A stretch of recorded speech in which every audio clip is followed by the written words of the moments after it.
Welcome to Untying Knots, Minds and Souls Untethered with Perry Clark. This program looks at mental health from unique perspectives and shows you how to manage your life by finding the knots that help you and stay away from the ones that could be a disadvantage.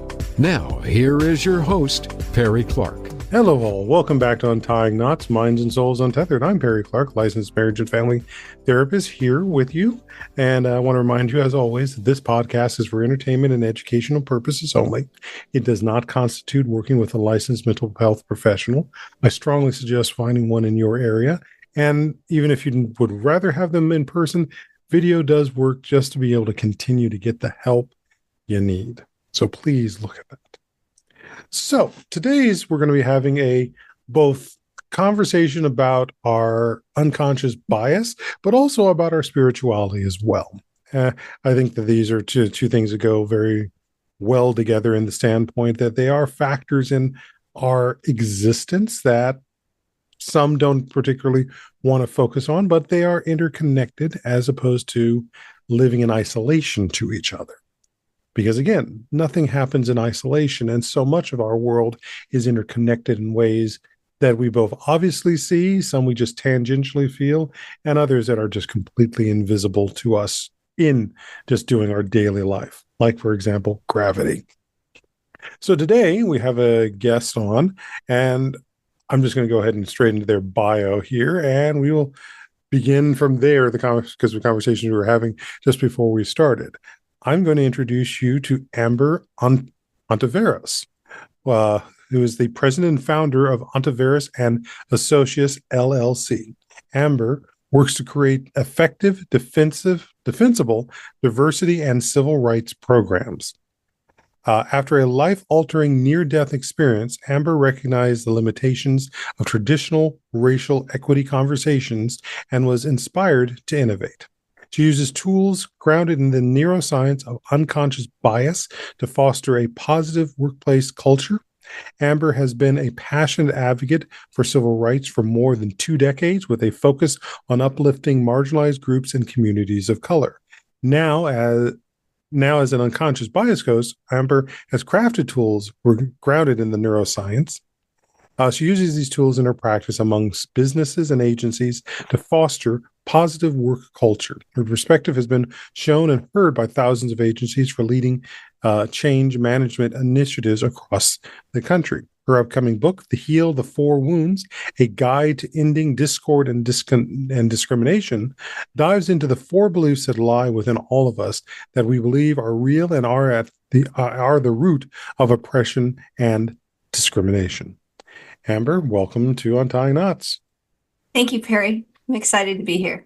Thank you for being here. This is a topic that is dear and close to our hearts in many different ways, not just from what we deal with in mental health, but just what we deal with trying to exist in this world. And as per some of our conversation, even what we see in our media too. That's right. Absolutely. So as I often ask most people, one of their first questions would be is, how did you get here? I think I was led here. Actually, I know I was led here. So if I look back now and think about how I got here, everything led to this moment now. So first person to go to college, first person to go to graduate school, grew up poor, lived on a farm, experienced a lot of trauma in my life. And I accidentally ended up working for a Black senator, and she found me. Someone else knew about me, and they called me at my mother's wake. That's why what I mean is that not accidental. So I ended up working for a senator, worked as a lobbyist, and I worked for the head of the transit agency here in Portland, Oregon, as their policy advisor. And then I worked for the Bush administration and the Obama administration and wrote federal civil rights law, investigated agencies for discrimination. So the book that we're going to talk about, given your listeners, you should hear this as a comedy and a love story. It's a comedy because it's about me, Amber, the person who is an expert in discrimination, have investigated agencies, and have found the very oppressive thoughts within me. Mm-hmm. And so what happened was I have a very rare disease. And one minute I was in my bed, and the next minute I had a seizure, and my consciousness popped outside of my body. Mm-hmm. And it went into a black void. And on the other side of that black void was a tiny pinprick of light. And it called me, and it like sucked me into that light. And in that light, I knew that the being of light that I was in was the infinite creator. And I called the being of light the infinite creator because it was infinite and there was nothing beyond its creation. That's why I called it that. Mm-hmm. And Perry, it was so incredible. And so, this story that I'm going to tell you it's about consciousness. And I experienced everything that I had ever experienced in my lifetime as though I was myself and as though I was them. Mm-hmm. And I experienced the great things that I had done, how I had loved people, and how I had helped people. And I also experienced how I had hurt them. And so I studied the neuroscience of unconscious bias and consciousness and quantum mechanics because I was trying to understand that experience. It literally cracked me open. And Mm-hmm. what I discovered, Perry, and given all, the listeners that are part of your audience, I think what you will find is so remarkable because angels had me study neuroscience. And what I found was there's this self-serving bias that they describe in the literature. And the way it works is if good things happen to me, I attribute it to myself. Mm-hmm. Bad things happen, I attribute it to things outside of myself. Mm-hmm. And then on top, and the problem with that is your brain is applying this unconscious filter onto the present moment experience so quickly that you don't know it's happening.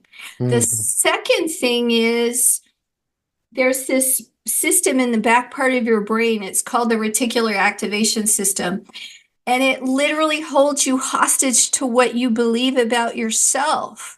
And for all you lovely therapists that are helping us, you are literally trying to help each being change the filter in their mind. Because what I realized was the angels had me create this tool called mindful listening. And you use this tool so that you can focus on your breath in the present moment so you can see as an experience is unfolding, why am I angry with someone else whose behavior is bad? Mm-hmm. Why am I angry? And that helps you understand what is the unconscious wounding that is in my unconscious mind that my brain is quickly applying to that present moment experience. And then you ask these questions about the other person because you're also trying to understand their wounding. Because what's actually happening when you get angry, you're giving a gift to yourself. And that gift that you're giving to yourself is wake up, wake up. There's something about this experience that you're not accurately assessing. And so this helps you regulate your emotions, calm yourself, come back into your heart, and then you can understand, why am I angry with the racist? And what I realized was when the man gets mad over Black Lives Matter, there's 4 woundings that are going on in his head. And here they are. And those same woundings live within me. And what he's saying is, if Black Lives Matter, I don't matter. And that's based on a false belief that he is not worthy. That's belief number one. Mhm. Belief number two is I am not enough, because he's comparing himself to the Black person. And because of that, he is believing belief number three, the wound, that he has to win. And he's Mhm. believing that because in the past, the fourth wound has showed up where he didn't have enough resources. And those were the same woundings that showed up within me when I got mad over my white clients who would change my content. So they would change it because they were projecting their fear onto their experience. And I was angry because I was believing the same thing. Mhm. White man that gets mad over Black Lives Matter, he's mad because he fears our worthiness, and that's not real. And when I get mad, I'm believing him, and that's not real either. And we need to learn how to take back our power. And some of the big place of that is actually working with our emotions, That's exactly right. not necessarily our thoughts. And I know that there are those therapists out there that are very much into cognitive behavior therapy, which has its place. But as I often say, and often to clients, our first language was emotion. We had to learn language. We had to learn logic. We had to learn what cognitive behavioral therapy is talking. Yes. And that structure is also fed by what we are taught by our parents, what are Yes. we taught by our communities and world. But our Yes. emotions started first with us. They came in as the pre-installed package, Yes. so to speak. And the other thing is that, as you talked about the reticulum forum, which I've another way for those to conceptualize it, think of it like a search engine. Right. Unless you put certain things in that search engine, it's not going to come up. And of course, all of those things that you're going to search for already exist. You just haven't been paying attention to it.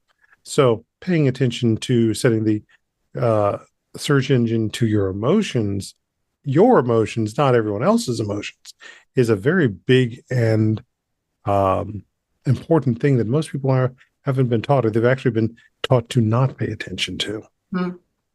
Yeah, and it's so funny you should say that, because all of the things that you're saying and that the angels explained to me, I didn't know. I didn't know how to process my feelings. I didn't know that I was supposed to feel my feelings deeply.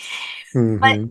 But now I do. And so the executive coaching program that I now teach includes somatic practice to feel your feelings. It includes two. One is like actually physically focusing on the body sensations in the body. Mm-hmm. The other one is asking why questions, challenging your thoughts.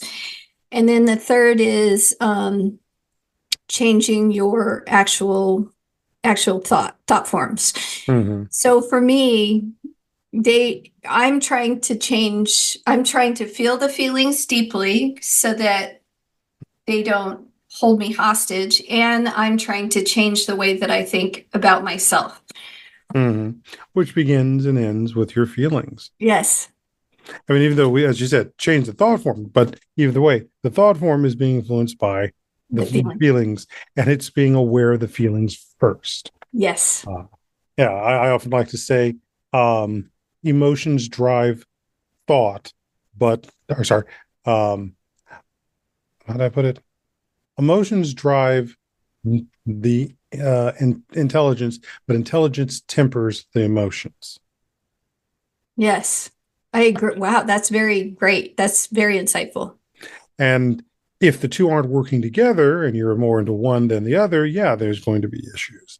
Yes. Something I've been saying to a lot of clients lately is it's not that the issue of your emotions is a problem. It's the behavior that comes with the emotion, which is much more reactionary, which I can often say is much more childlike, because a child just wants to get away from the discomfort, as opposed to the adult who can have that modulation and control, but also is aware of the consequences. Right.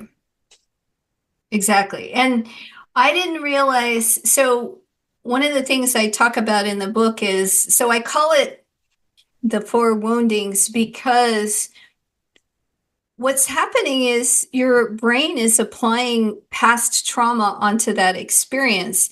Mm-hmm. And I didn't know that, for example, I had been raped. I had been discriminated against a lot. For those of you that don't know me, I'm a woman, I'm a person of color, I'm bisexual. You know, I got all of them, right? Mm-hmm. And so I've experienced a variety of discrimination, including disability, because I have a disease. So, but I realized all of those things were the way that my behavior showed up was as a result of my trauma. So, for example, I didn't realize I catastrophized. And so for those of you that hopefully you know what this is, which is I would have these thought negative play loops. And I would, because of my past trauma, I presume and plan for the worst.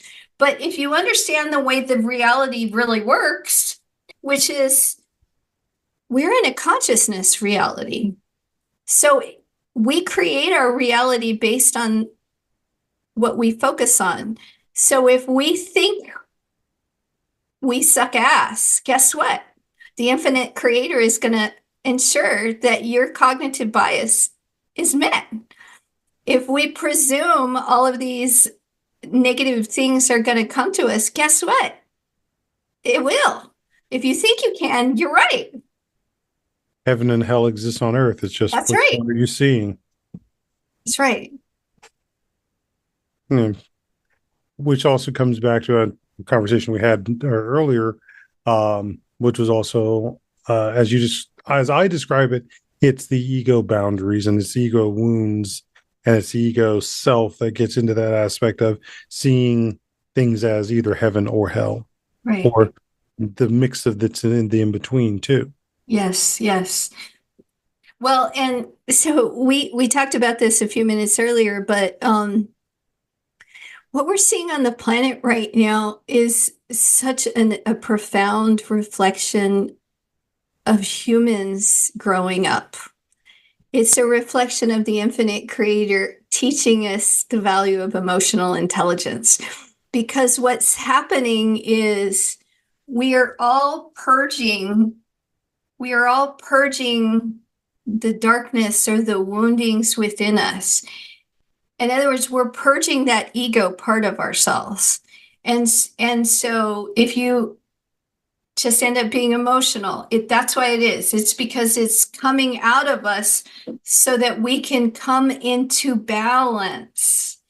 And what this is, for those of you that like game theory, you will understand this.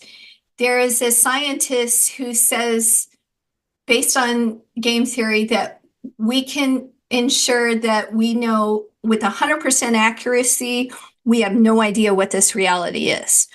And that's because this is a consciousness reality. It's the consciousness that creates the physical, not the other way around. Now, one might say to that standpoint is, well, then that means this conscious reality is creating conditions, as opposed to the unlimited thinking that I want a purple elephant with polka dots and lollipops to appear in my office. No, that's not going to happen. It can happen in your mind where everything is possible, but this conscious reality does have rules and conditions to it as well. So I would say the answer to the question is the conscious reality does have conditions, and the conditions are created in the consciousness of one's own mind. And each consciousness reality is its own. It is its own reality. And therefore, if I decide I have no conditions, that is the conditions of my reality. And yet, with the way we are brought up, taught, conditioned, it's easy to have a lot of conditions put into that reality. Yes. And coming back to what you were saying with the 4 is like has to believe in worth, has to believe in their scarcity. Right. has to believe that catastrophes are always around every corner. Right. Yeah. It's to the if you want to call it dark forces or forces that don't want us to come into balance, it's to that advantage that we believe our thoughts. Mm-hmm. In which case we should challenge our thoughts, decide what we want to believe, become self-actualized. And make sure that the voice that we're actually listening to or speaking to is actually our voice versus the recordings, the old tapes That's right. that have been put again through the conditioning and beliefs. That's And right. I know I have several clients who basically have been through family trauma, dealing with families that have a lot of unrecognized mental illness, but that was seen as regular, ideal, um, what's another way to put it? As a norm, Right. such as the standpoint of one of the clients literally was in a toxic environment, work environment, and it reached a point where they had to resign. Especially if the company was going to have it, even if the company was going to keep him on, he was keeping him in a very toxic environment.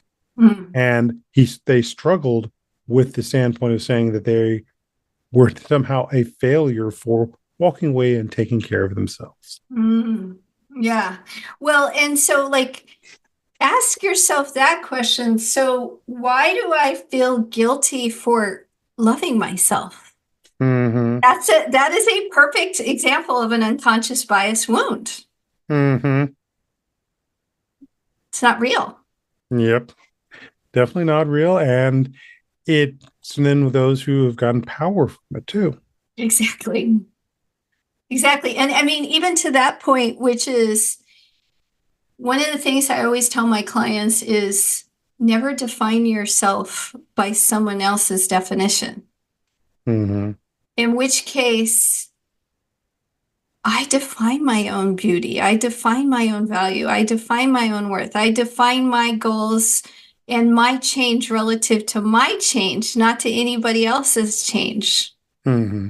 Because then I can be successful. If I define myself based on what other people think of me, I'll never make them work because they will change the definition. Mm. Yeah, one of the big things I also do when I'm doing couples counseling, I want to know that you guys are actually working with the same definition as opposed to two different ones. And Right. those, just in some cases, uh, conversations I've had with other clients and have been on the subject of money. Some see money as a physical security, some see it as emotional security, others can see it as a spiritual security. Doesn't necessarily mean that you're both working with from the physical or the emotional just because you think you guys have the basic agreement about your money worth. So any couple really should be also having a very deep conversation about money Yeah. Well, and where, so that they actually are working from the same definition. And if it's not just the definition, are you working from the same point in time and life? mm, Because yeah. there's others that I've now encountered that even though they're later in life, they're treating it like they were when they were in college and thinking about their money worth there when entirely different existence. Mm, yeah, that's true. I hadn't thought of that. Cool. Yeah, because I know I do have conversations with my clients about money because I describe it as it's another form of expressing your self-esteem, how Mm, you handle the money, what you choose to spend the money on, all of those things. I hadn't thought of it that way. That's true. And I think that fits in the same place of the unconscious bias, how Hmm. we spend our dollars, what we spend our dollars on, why we spend our dollars on, which again attaches to how we feel. Yeah, really good. Wow, profound. Hmm. Which equally comes back into conversations about sexuality, what happens in our relationships as well.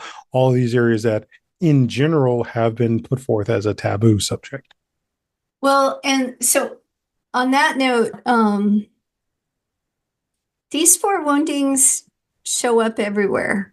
Mm-hmm. So they show up with someone that's being discriminatory.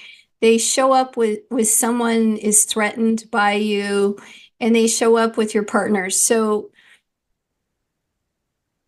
I was dating someone, he was like, I'd met someone and I was very upset.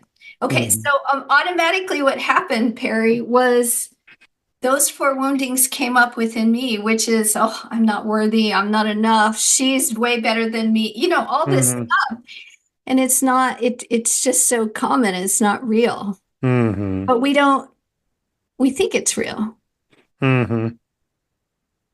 Which is also similar to an issue that comes up, especially those who have been in the more, as we're talking in broad term, narcissistic or these very entitled relationships, thinking that when the person has moved on to whoever is next on their, like better word, hit parade, that somehow this next person is going to get the better version of them and versus what this person got. And it's not. They're going to continue, that person is going to continue to be the same. They've just got to work their way through that other person's rose colored lenses.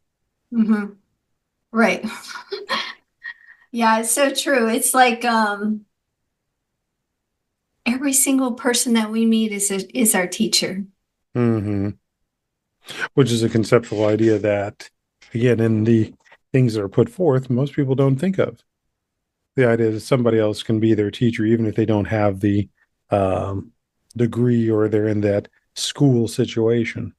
Right. Well, okay, so what the infinite creator showed me was that every person is your teacher. Mm-hmm. And every person that you ever meet is a part of you because they are a fractal of the consciousness of the infinite creator. So Perry is a fractal of the infinite creator, and so am I.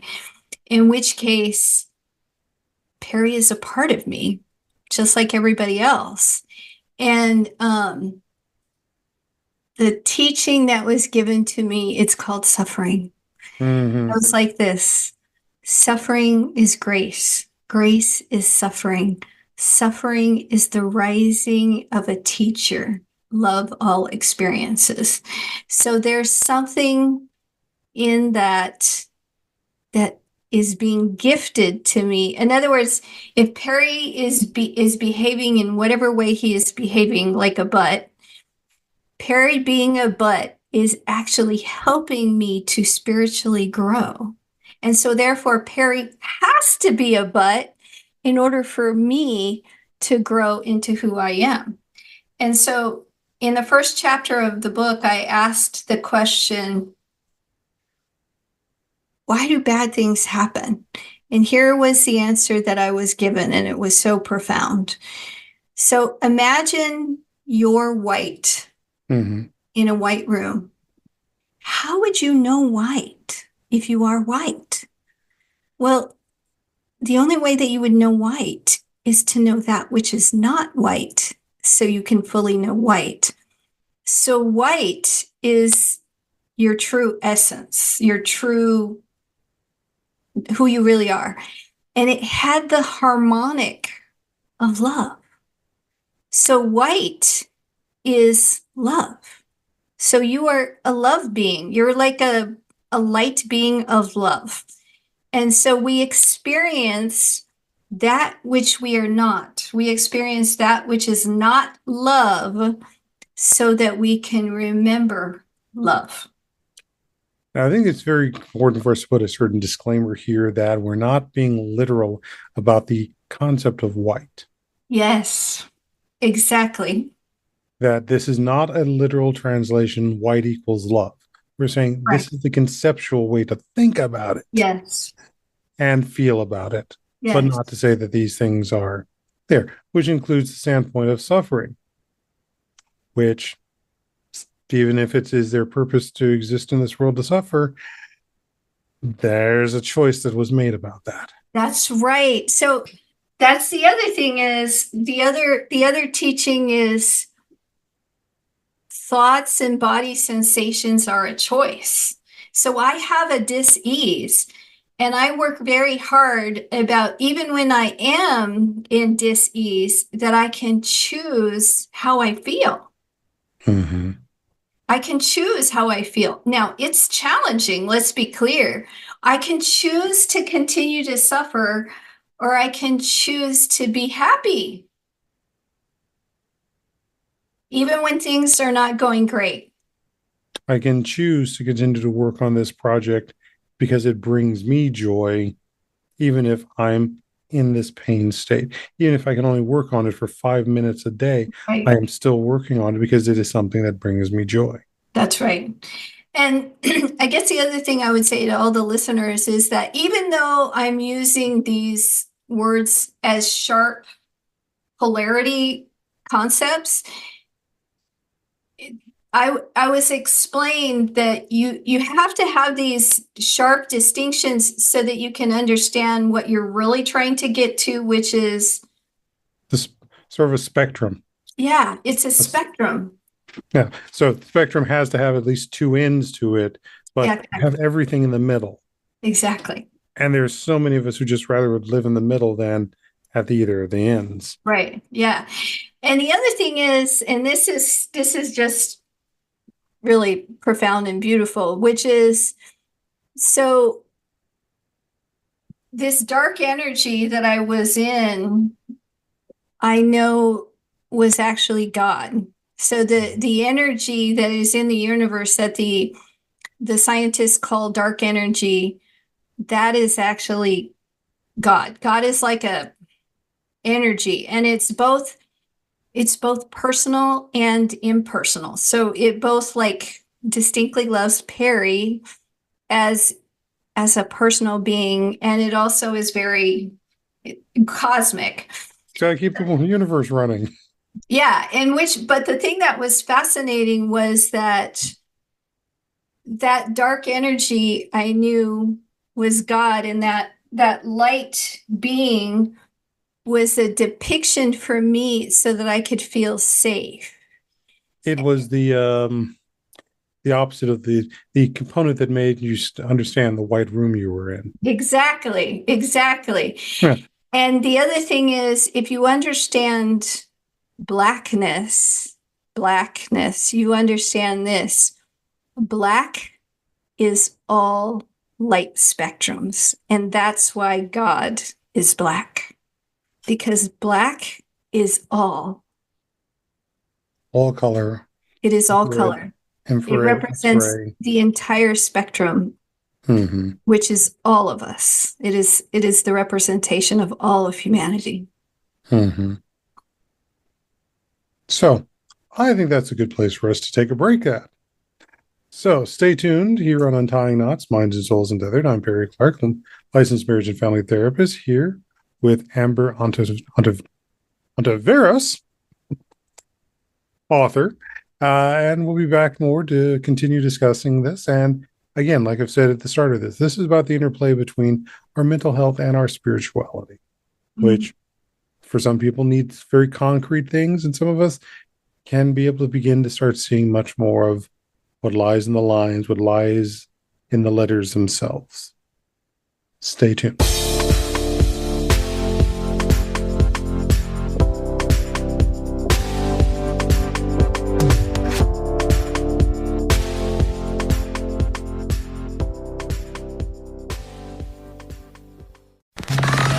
Enjoying our shows and can't get enough of us? Follow us on Instagram at Voice America Talk Radio and see what we're cooking up for you. Our lives and the world around us can get messy and frustrating.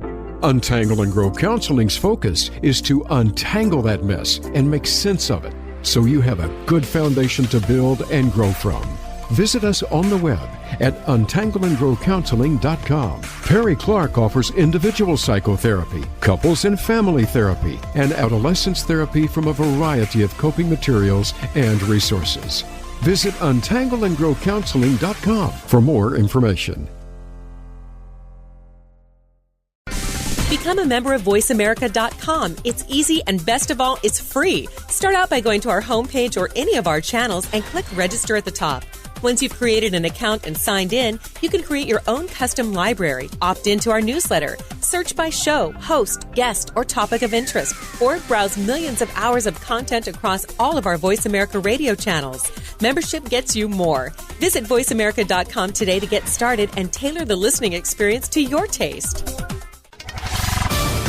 We're on Facebook, along with some of the greatest minds of the world, and that includes you. Visit us on Facebook at Voice America Empowerment.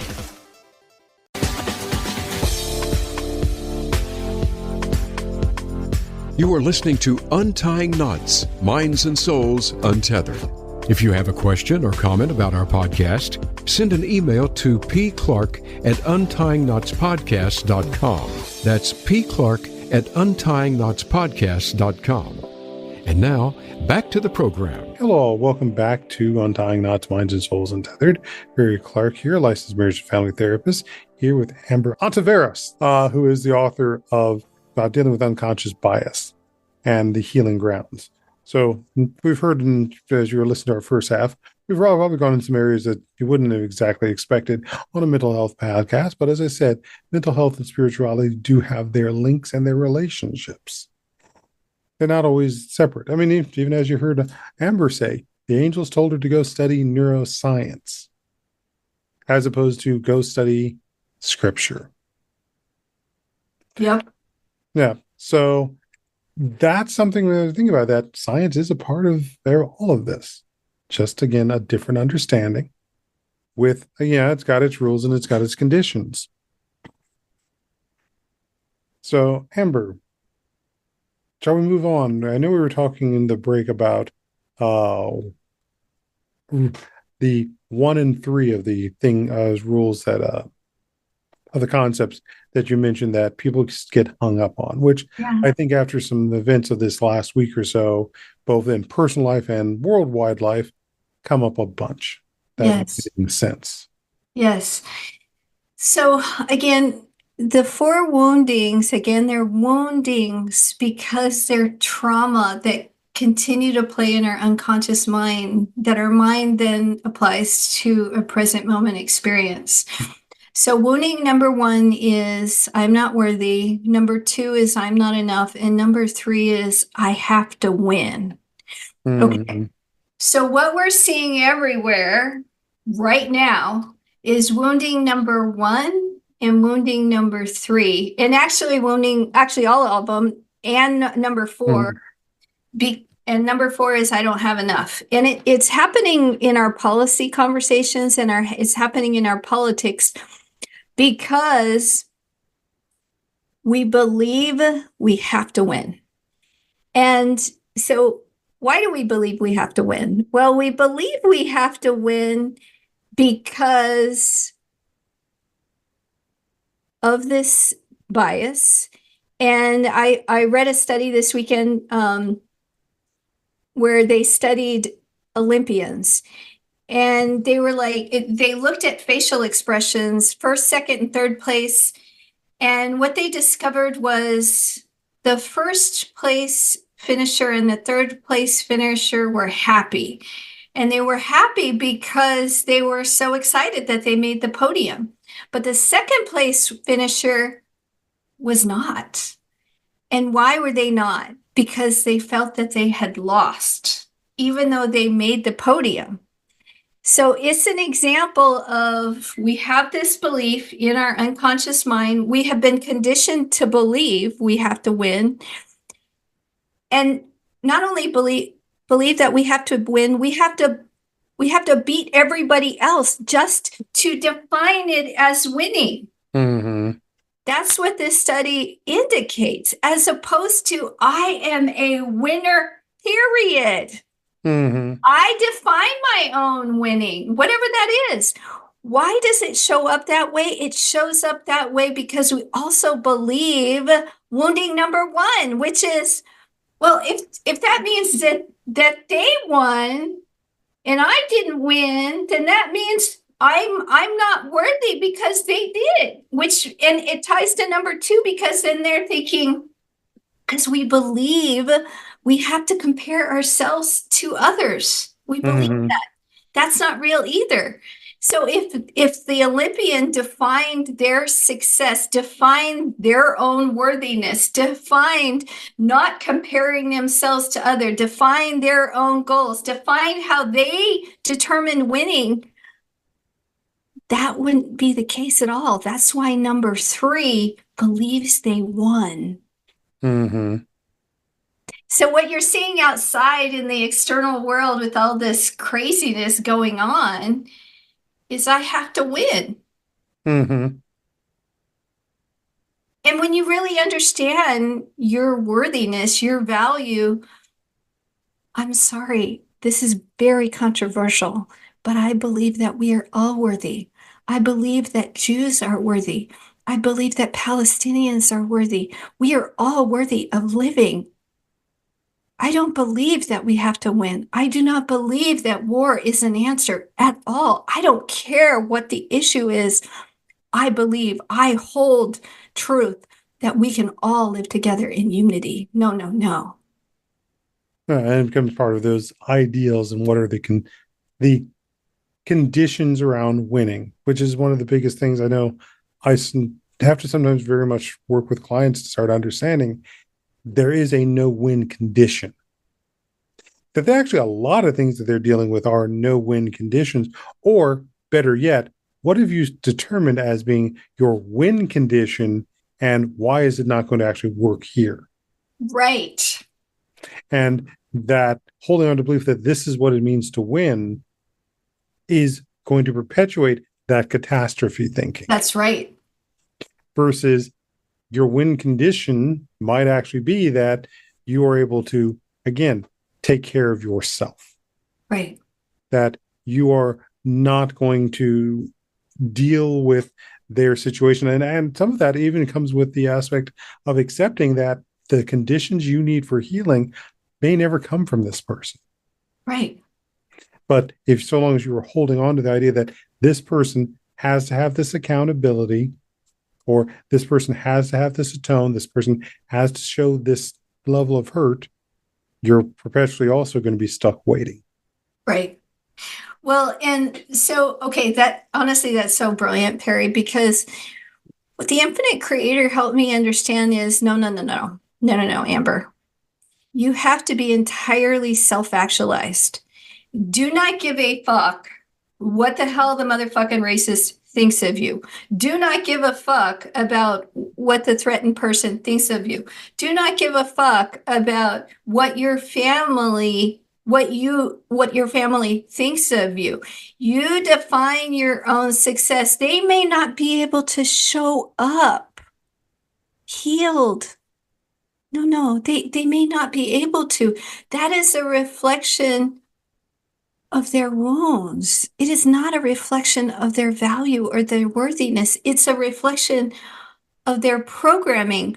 Therefore, I can then show up with compassion with them because I have healed my wounds such that I see why they can't show up that way.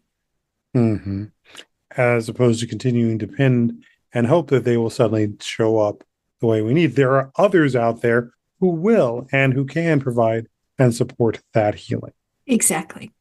Yes, because in that situation, then I decide, me, Amber, I don't need healing from my family. I can ask. They may not be able to do it. And then I go, okay, I choose to accept that. That's okay. I've let that go. Then I get to choose, I'm going to choose healing this other way. I'm going to call Mr. Perry and have him. That is a choice. Mm-hmm. It's about self-actualization, taking your power back, controlling your feelings, managing your thoughts. No, it's choosing to heal in the face of choosing to continue to suffer. Yes. And choosing to heal does mean that there's going to be work. Does mean you may be going to be confronting some painful things to be able to get to the healing. Right. That is part of the path. It isn't just the putting the Band-Aid on, wrapping you in the warm blanket, giving you the cup of tea. That's included in all of this, but that's not all that this is. And that understanding about it is something that, again, not everyone is comfortable with the idea. They're stuck on the idea that they need to stay in the warm blanket with a cup of cocoa and be the kid forever. Right. And I guess that I would say to all the listeners and to you, Perry, that I didn't know therapy was actually spiritual work. I didn't know it, but I know it now. It is actually spiritual work. What you're actually doing is God's work. And the other thing is I am predicting, I'm putting it out there, I am predicting in the next 10 years, there will be actual healing centers within each workplace. I think there will be family therapists within employment centers. I think there will actually be healing centers, like meditation, all this kind of thing, because what we have been doing is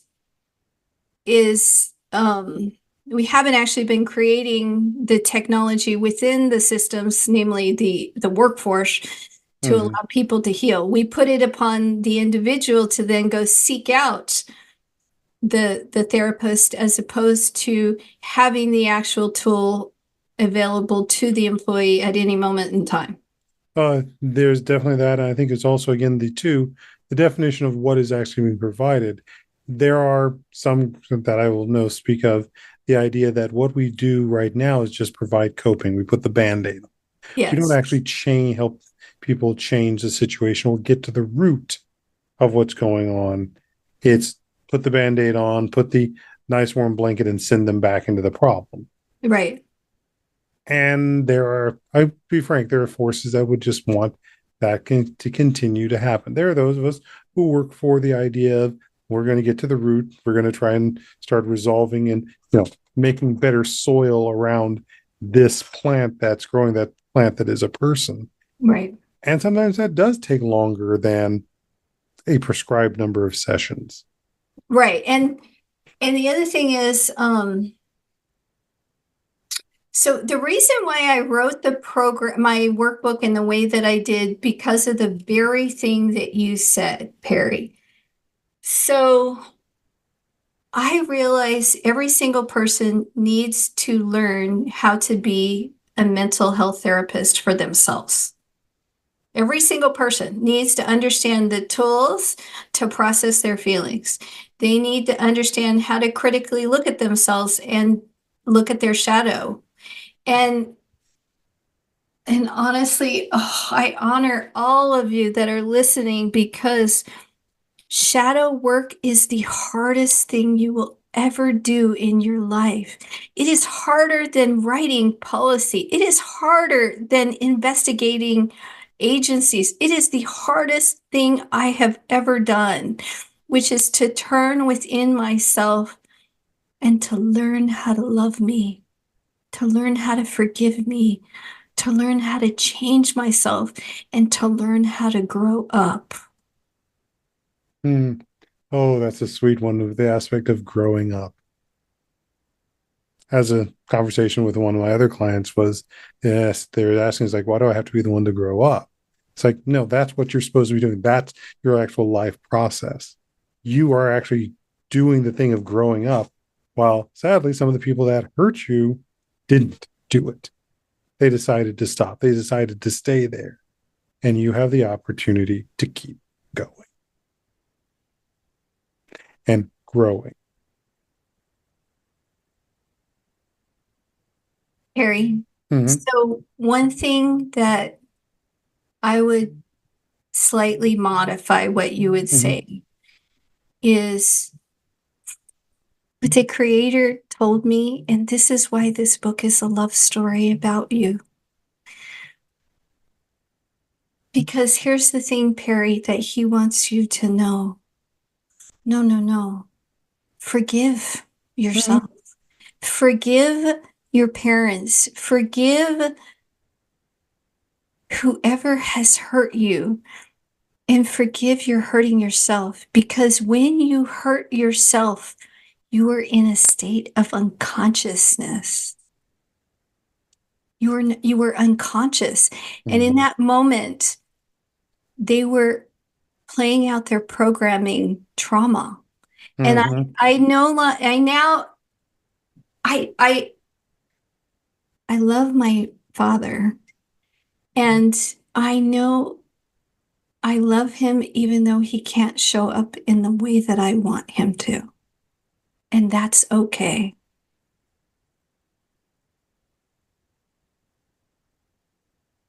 Beautifully put. But And he's still living, Perry. He's still yeah, living, baby. He's still living in his belief that he has to be a certain machismo man. He's believing the fear that if he doesn't show up that way in his behavior, that people will think he's not worthy of being a man. mm-hmm, Oh, boo boo, no.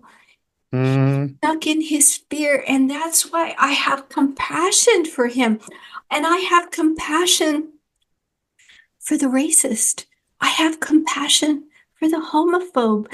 Because here's why the racist doesn't get to know you, the person of color. They don't get to have those rich experiences. They don't get to know what it's be like to be around an amazing queer family. No. They are stuck in their fear.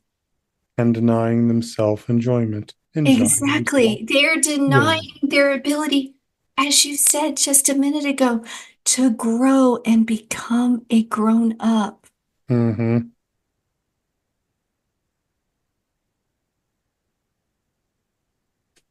Almost brings me back to that other question is, was Captain Hook the real villain of the story? Or maybe Peter Pan, who never wanted to grow up? That is so awesome. Perpetual youth is not necessarily youth, yeah. Having the nice young spry body, I think we all would enjoy that. But that doesn't necessarily mean coming with that intellect and that inability to grow and Yeah. understand. Yeah. Agreed.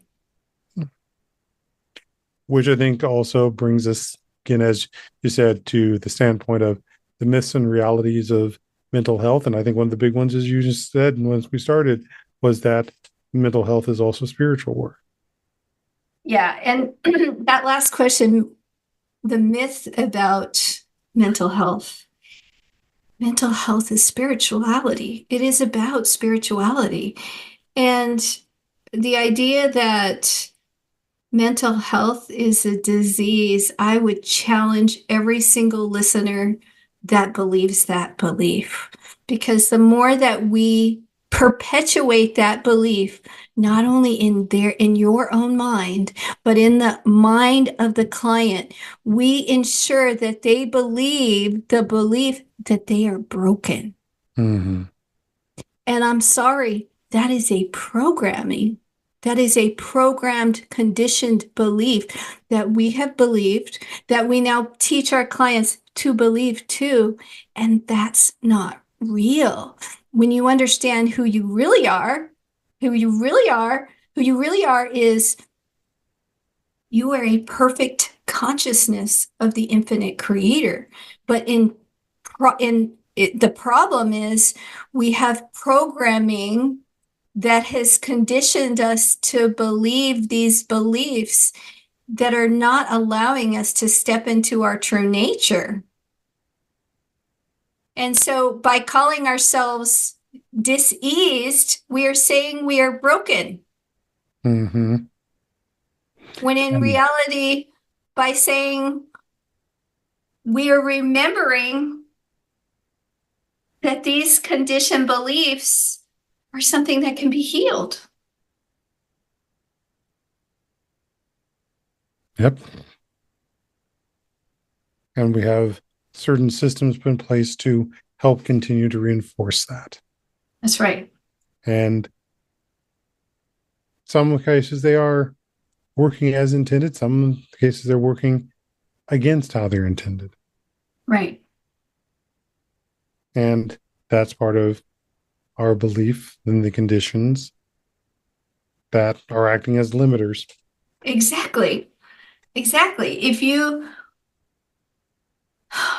I hope every person just walks away from this conversation knowing a few things. One, you're a spark of God. You're a spark of the great I am consciousness. That's who you are.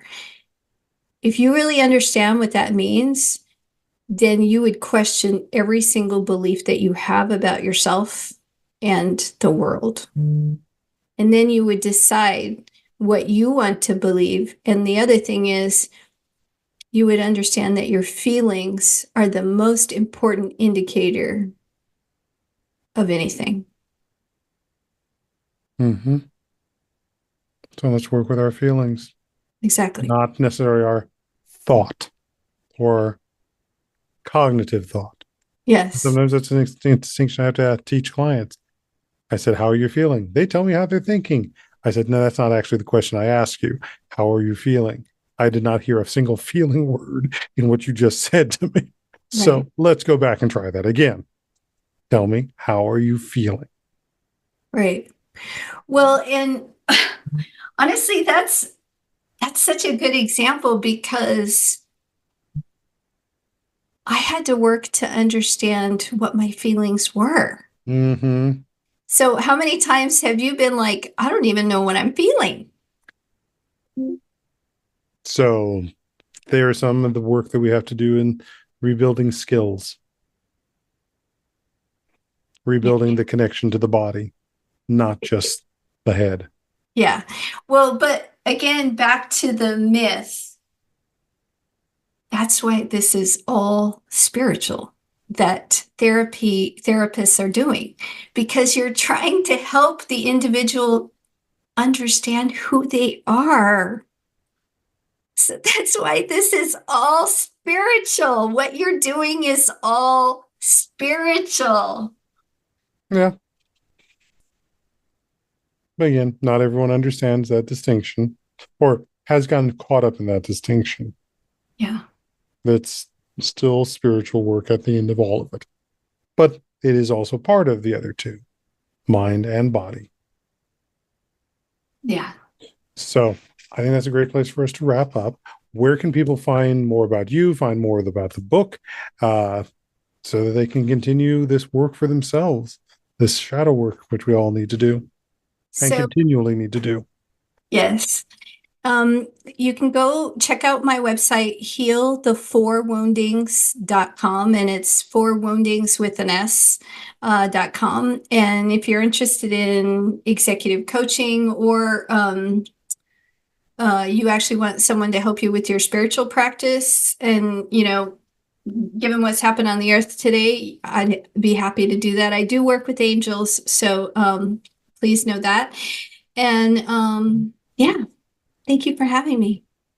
Thank you for having me here as well. I should also say, when I was originally going to school for my therapy degree and so forth, one of the options that my school had at the time, sadly did not have it once I started as a student, was a specialty in spiritual guidance, which was one of the things I had intended to have as my additional specialty with my counseling psychology degree. Unfortunately, they ended that program, got my creative arts one, which I'm more than happy with. But yeah, I was going to have the spiritual guidance as a subset for this work too. Mm. Cool. So stay tuned, folks. We're going to have more, and we'll probably be talking about some different subjects on our next episode.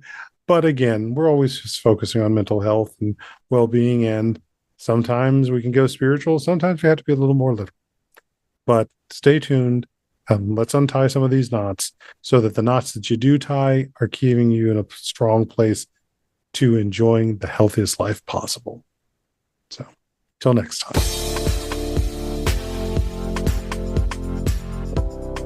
Thank you for tuning in for Untying Knots, Minds and Souls Untethered. Be sure to join your host, Perry Clark, for another episode on the podcast coming soon on the Voice America Empowerment Channel.